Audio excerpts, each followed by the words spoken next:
Sangkok.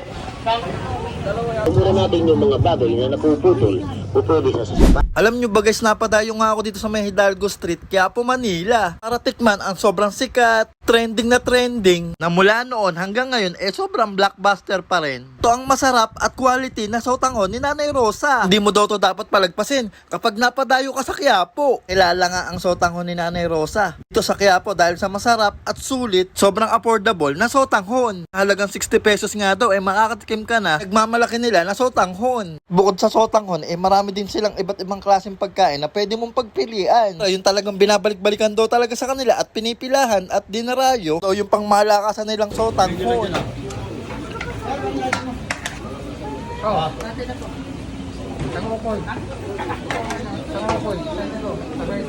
Wala pang tumayo.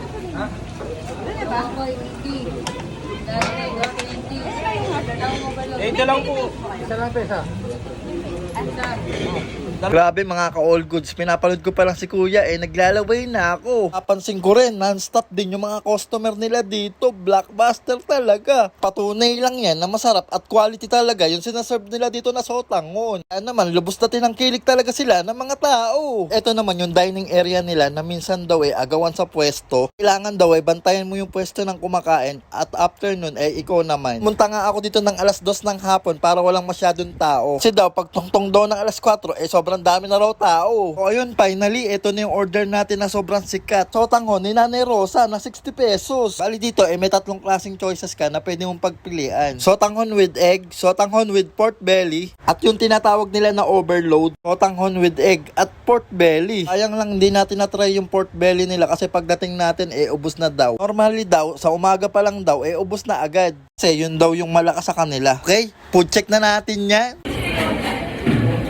Wow, in fairness sabaw pa lang malasa na. Para sa ganito karami at kalasa, abay sulit na yung 60 pesos, hindi na masama. Diba? What do you expect? Sa 60 pesos sa panahon ngayon, diba, ang mura. Busog ka na, nakatulong ka pa sa mga kapatid nating small business. Patuloy nagsusumikap at lumalaban sa hamon ng buhay. Perfect din tong kainan after mo magsimba at mamili sa Quiapo. Parang goods, quality. Kaya naman pala sumikat. Masarap naman pala talaga. Para sa akin nga sobrang nag-enjoy talaga ang kumain dito. Bukod sa masarap at sulit, sobrang nakakatuwa at nakakabilib itong si Nanay Rosa. Sa kabila ng kasikatan nila sa social media, hindi pa rin niya nagawang itaas ang presyo ng pangmalakasan na sautanghon niya. O diba, nakaka-proud, kahit umaangat na siya, naiisip pa rin niya na tumulong sa kapwa niya. Kaya saludo po sa inyo, Nanay Rosa. Ipagpatuloy niyo lang po ang mabuting kalooban niyo sa kapwa Pilipino natin. Nanay Rosa for President, char! Ayan guys, literal na masarap. Ayan, naubos ko. Imagine sa ganito karami, 60 pesos lang to. Sulit na.